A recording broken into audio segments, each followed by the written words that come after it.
The story begins. When I was young, I absolutely loathed my sister. She was just a year younger than me and had a way of repeating what I said, driving me insane. I often complained to my mom, asking if she could give my sister away to a neighbor. This wasn't just a passing thought. I said it for years, and our relatives had heard it more than once. There were nights when my disdain for her reached a peak. I would take scissors and snip off her hair while she slept, or pour milk powder over her head, much to my mother's horror. It was a tumultuous sibling rivalry, as we often found ourselves in physical fights despite being girls. However, things began to shift during middle school when we found ourselves in the same tutoring class, facing challenges together.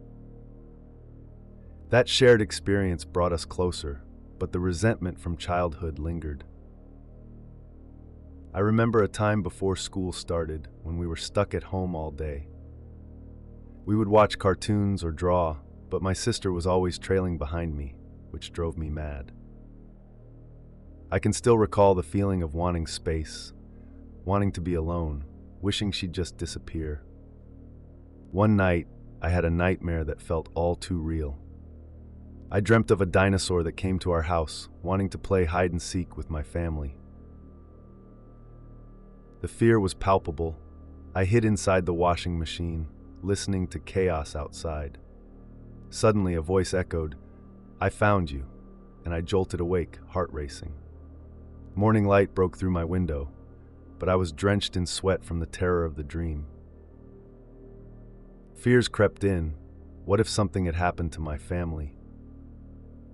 I dashed downstairs from our fourth-floor rooms to the living area on the third floor, praying everything was okay. To my relief, I found my mother eating breakfast. But then I noticed something unsettling. The mahjong table was filled with my parents and my sister, and there was another girl seated there too. My heart sank as confusion washed over me. We always had breakfast at the mahjong table, just the four of us. My mother had always said that. I stared at the unfamiliar girl, seated in my spot, sharing breakfast with my family. I was just a child then, struggling to understand what was happening. Everyone appeared normal, but I felt like I had slipped into a parallel universe. They offered me a fifth set of utensils, but I was only used to our 4 sets. As I sat there, I asked aloud, "Who is she?" My parents, in their casual demeanor, replied, "Playing dumb, are we? Did you think we gave her away?"